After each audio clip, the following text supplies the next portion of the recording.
میں چند جناب اکبر علیہ السلام کے متعلق کچھ فضائل پیش کرنا چاہ رہا ہوں کہ ابھی کلام پیش کر رہے تھے سیدنا ندیم رضا صبر صاحب، اپنے اس کو بہرحال حدیث کے الفاظ میں اپنے انداز سے پیش کروں گا، لیکن وہ جو آپ نے کلام پیش کیا وہ حدیث ہی سے ماخوذ ہے، جس میں آپ نے کہا یا جس نے بھی کہا انہوں نے حدیث سے لیا ہے، اور یہ بہت ضروری ہے کہ ہم قرآن و حدیث کی روشنی میں اپنے اشعار کو کہیں، کلام کو پیش کریں۔ عزیزان گرامی، جناب علی اکبر علیہ السلام، جناب عباس آپ کو پتا کہ لشکر حسینی کے سپہ سالار، تو جناب عباس علیہ السلام گئے اور واپس آئے، کہا کہ اے علی اکبر، میں نے سارے لشکر یزید کا معائنہ کر لیا اور میں نے تمام لشکر کو 4 حصوں میں تقسیم کیا، 4 حصوں میں پورے لشکر کو تقسیم کیا، اور کہا کہ آدھے لشکر سے یعنی 2 حصوں سے، آدھے فوج سے میں اکیلا جنگ کروں گا۔ یہ حضرت عباس علیہ السلام نے کہا ایک حصے سے تمام اصحاب جنگ کریں گے، ایک حصے سے علی اکبر آپ اکیلے جنگ کیجئے۔ کہا اے علی اکبر، وہ جو میرے مقابلے میں آدھی فوج آئے گی نا، میں جلدی سے انہیں قتل کر کے آپ کی مدد کے لیے آ جاؤں گا، اور پھر ہم دونوں آپ کے جو مقابلے میں ہوں گے انہیں ماریں گے اور پھر اصحاب کی مدد کریں گے۔ پھر کہا علی اکبر، کل ہم مولا حسین کو زحمت نہیں دیں گے، ہم دونوں خود ہی ان سارے یزیدیوں کو دیکھ لیں گے۔ میں دیکھیں اب سمجھ میں آیا، یہ جناب امام زمانہ کے ظہور کے بعد رجعت میں سب سے پہلے جناب عباس و جناب علی اکبر کا آنا کیوں ضروری ہے؟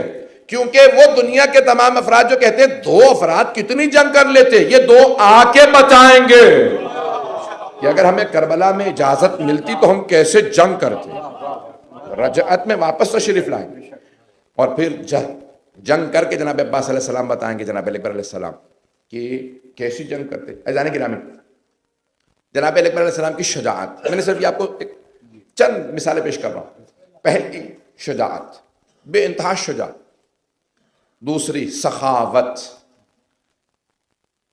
اگر سننا چاہیں گے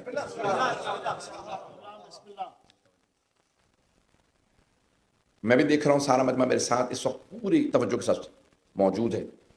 عرب میں ایک رسم تھی پرانے زمانے میں کہ اگر کبھی وہ کسی کو دعوت دینا چاہیں تو اپنے گھر کے صحن میں کچھ آگ جلا دیتے تھے، اگر دھواں اڑتا کوئی دیکھے تو سمجھ جاتا تھا یہاں پہ کھانا موجود ہے، مانگا جا سکتا۔ روایات میں ہے کہ جناب علی اکبر علیہ السلام 24 گھنٹے آگ جلائے رکھتے تھے، جو چاہے جب چاہے میرے دروازے پہ دستک دے کے کھانا مانگ لے۔ یہ سخاوت حضرت علی اکبر علیہ السلام، بے انتہا سخی۔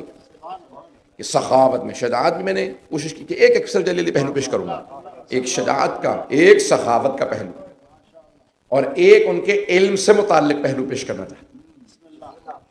کہ عزیزان گرامی، بڑے بڑے علماء کہتے ہیں کہ اگر سید الشہداء کی بارگاہ میں جاؤ اور کوئی دعا نہ مل رہی ہو،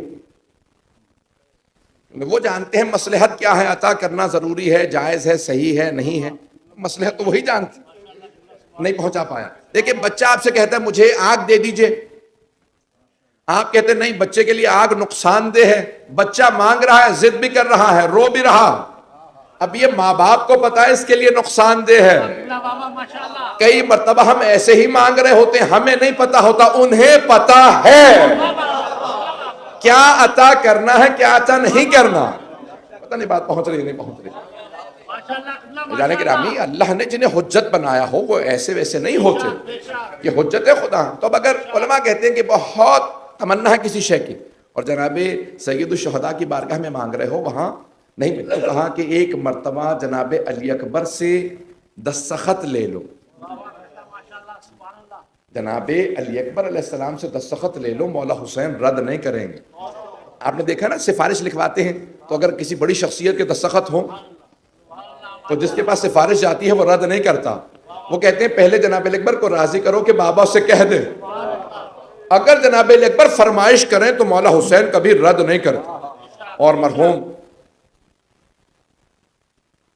شیخ جعفر شوشتری، بہت بڑا نام ہے ہمارے حوزے کا، شیخ جعفر شوشتری جن کے خصائص الحسینیہ، ان مرحوم نے جملہ لکھا، کہا جناب علی اکبر کا واسطہ حسین کبھی رد نہیں کریں گے۔ کہتے ہیں کیوں؟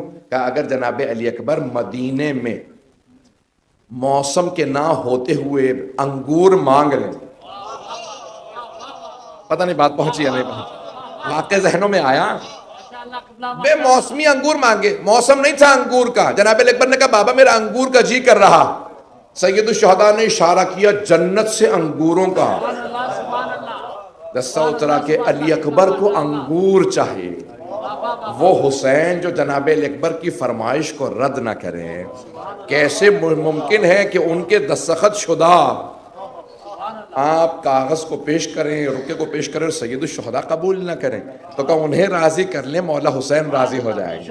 پتہ نہیں بات پہنچی یا نہیں پہنچی؟ جانے گرامی, تو ان کے علم سے متعلق ہے کہ اگر بڑے بڑے علماء کہتے ہیں کہ ہم کئی مرتبہ جب مانگتے ہیں نا علم کا, کہ جناب امیر کی بارگاہ میں یا جناب سید الشہداء کی بارگاہ میں, تو جناب امیر کی بارگاہ میں کہتے ہیں مولا عباس کا واسطہ لایا, اور سید الشہداء کی بارگاہ میں کہتے ہیں مولا علی اکبر کا واسطہ لایا. تو علم وہیں سے عطا ہوتا. یہ جو بڑے بڑے علماء کہتے ہیں آنکھوں سے پردے ہٹ گئے, دلوں کے اوپر نور کے وہ کرشمے ہوئے کہ جو کبھی نہیں ہو سکتے تھے, وہ کہا وہ صرف ذریعہ مقدس سے عطا ہوتا. بھائی وہ عطا کرنا جانتے ہیں, میں اور آپ مانگنا بھول گئے.